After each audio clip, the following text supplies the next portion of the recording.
अस्सलाम वालेकुम guys and welcome back to my YouTube channel. मेरा नाम ज़ीशान है और मैं स्टडी इन इटली से रिलेटेड वीडियोस बनाता हूं। तो गाइस आज की वीडियो में एक बेसिक से सवाल को डिस्कस करने जा रहे हैं और वो सवाल ये है कि हमने वीज़ा कहां से अप्लाई करना है। ठीक है, आई नो ये एक सिंपल सा सवाल है और मेजॉरिटी स्टूडेंट जो है उसको इस बारे में मालूम होगा, लेकिन कुछ न्यू कमर स्टूडेंट होते हैं जिनको इस बारे में मालूम नहीं होता। आई होप इस वीडियो से उनको इन्फॉर्मेशन जाएगी। और उसके अलावा कुछ एक्सेप्शनल ऐसे केसेस भी होते हैं जिनका थोड़ा सा केस डिफरेंट होता है, तो आई होप कि ये वीडियो उनके लिए भी बेनिफिशियल होगी।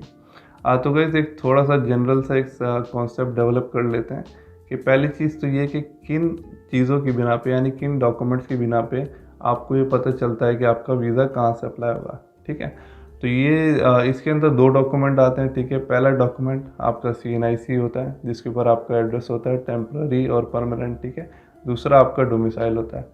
तो डोमिसाइल का एड्रेस और CNIC के एड्रेस, इन चीज़ों की बिना पे ये डिसाइड होता है कि आपका जो वीज़ा है वो कहाँ से अप्लाई होगा। ठीक है, अब इस चीज़ को डिस्कस करते हैं कि वीज़ा कहाँ कहाँ अप्लाई होता है पाकिस्तान के अंदर। तो ये तो आई थिंक आप सबको मालूम होगा। पाकिस्तान के अंदर एक तो कराची कौंसलेट है और दूसरा इस्लामाबाद एम्बेसी है। कराची कौंसलेट से वो लोग वीज़ा अप्लाई करेंगे जिनके CNIC और डोमिसाइल के ऊपर सिंध या फिर बलूचिस्तान का एड्रेस होगा।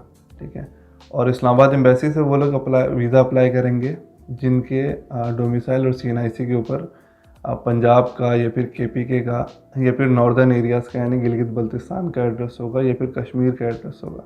ठीक है, तो गाइस ये तो एक जनरल सी इन्फॉर्मेशन थी कहाँ से वीज़ा अप्लाई होगा। ठीक है, अब इसके अंदर जो एक्सेप्शनल जो केसेस हैं उसको डिस्कस करते हैं। ठीक है, यहाँ पे 3 सिनेरियोज जो हैं वो जनरेट होते हैं। ठीक है, पहला तो बहुत सिंपल है। ठीक है, जिसके अंदर आपका फर्स्ट थिंग आपका domicile address, CNIC temporary address, CNIC permanent address. ठीक है, ये तीनों एड्रेस अगर आपके सिंध के हैं या फिर पंजाब के हैं, तो जब तीनों एड्रेस सेम जगह के होते हैं तो आप उसी जगह से वीज़ा अप्लाई करते हो। अगर सिंध के एड्रेस हैं तीनों तो आप कराची कौंसलेट से अप्लाई करोगे। ठीक है, ये तो सिंपल हो गया। अब दूसरा सिनेरियो जो है, दूसरे सिनेरियो में आपका डोमिसाइल सिंध का है, आपका परमानेंट एड्रेस सिंध का है, लेकिन आपका टेम्पररी एड्रेस पंजाब का है। अब ये क्यों होता है? अगर आप सिंध से आपने मैट्रिक इंटर किया और डोमिसाइल भी आपका सिंध का था और परमानेंट एड्रेस भी सिंध का हो गया, लेकिन बैचलर के लिए आप पंजाब चले गए और फिर आपने 4 साल का बैचलर किया, फिर जॉब के लिए अप्लाई किया, तो उस टाइम ये होता है कि टेम्परेरी एड्रेस कुछ लोग चेंज करवा देते हैं।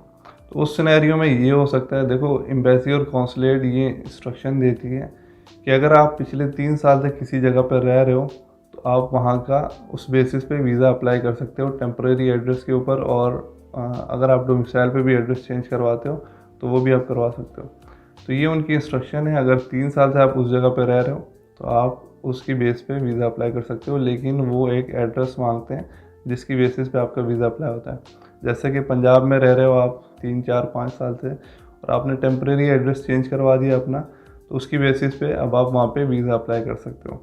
और आप ये भी कर सकते हो, अगर आप पंजाब में रह रहे हो टेम्परेरी पे और आप चाहते हो कराची कौंसलेट से वीज़ा अप्लाई करो, तो उसके लिए फिर आपको पहले आपका टेम्परेरी एड्रेस चेंज करवाना पड़ेगा। ठीक है, पहले आप अपने एड्रेस को परमानेंट एड्रेस से मैच करवाओगे, सिंध का करवाओगे दोनों को। उसके बाद एजुकेशनल डॉक्यूमेंट जो है वो आपने अगर पंजाब से किए हैं तो वो उनकी अटेस्टेशन आपने पंजाब से ही करवानी होगी। अटेस्टेशन पंजाब से कराओगे, फिर वो डॉक्यूमेंट लाके कराची कौंसलेट में जमा करवाओगे। ठीक है, अब तीसरा सिनेरियो ये आता है कि डोमिसाइल का एड्रेस चेंज होगा और CNIC का जो टेम्पररी और परमानेंट एड्रेस है वो चेंज होगा।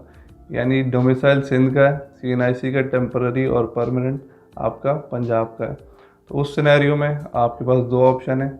एक तो ये कि आप वैसे तो डायरेक्टली भी अगर आप अप्लाई करते हो वीज़ा, अगर आपकी सारी एजुकेशन पंजाब की ही है और आप अपने एड्रेस की बेसिस पे अप्लाई करते हो, तो एम्बेसी इसको एक्सेप्ट करती है, इतना इसमें कोई इशू नहीं होता।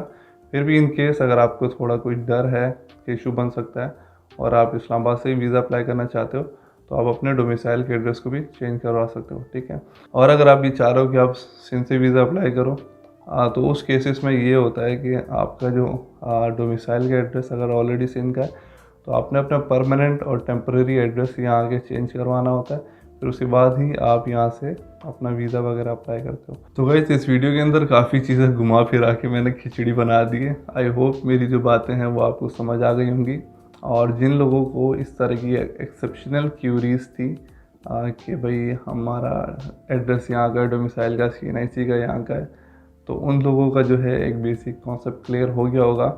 और इस चीज़ के ऊपर काफ़ी इश्यूज भी बाद में बनते हैं कि अगर आपका परमानेंट या टेम्पररी एड्रेस चेंज हो जाता है, ख़ास तौर पे कराची कौंसलेट इस चीज़ पे इशू बनाता है, इस्लामाबाद एम्बेसी बनाती भी नहीं है, क्योंकि कुछ अक्सर ऐसा होता है कि कुछ लोग एजुकेशन यहाँ से कंप्लीट करके पंजाब चले जाते हैं और कुछ लोग इंटर यहाँ से करके पंजाब चले जाते हैं और बैचलर के लिए, या फिर किसी भी रीज़न की वजह से किसी की शादी हो जाती है लड़की वगैरह की और वो पंजाब चले जाती है, तो उनका जो एड्रेस है वो टेम्पररी वो चेंज हो जाता है। तो ऐसे सिनेरियोज़ के अंदर पहले से आप इस चीज़ का ख्याल रखो कि आपका डोमिसाइल, आपका CNIC का टेम्पररी और परमानेंट ये एड्रेस मैच करने चाहिए। आप जहाँ से वीज़ा अप्लाई कर रहे हो तो तीनों एड्रेस वहीं के ही होने चाहिए, या फिर आपके पास कम से कम अगर आपका परमानेंट कहीं और का है तो कम से कम डोमिसाइल और आपका जो CNIC का टेम्परेरी एड्रेस है वो दोनों एक ही जगह के होने चाहिए। ठीक है, तो आई होप गाइस इस वीडियो से आपका ये बेसिक कॉन्सेप्ट क्लियर हो गया होगा कि किस स्टूडेंट ने कहाँ से वीज़ा अप्लाई करना है। ठीक है, और फिर भी अगर किसी को मज़ीद कन्फ्यूजन है तो वो नीचे कमेंट सेक्शन के अंदर या फिर मेरे इंस्टाग्राम पे मुझसे इस हवाले से सवाल पूछ सकता है। तो आज की वीडियो में इतना ही गाइस, फिर मिलते हैं नेक्स्ट वीडियो में मज़ीद इन्फॉर्मेशन के साथ। तब तक के लिए अल्लाह हाफ़िज़।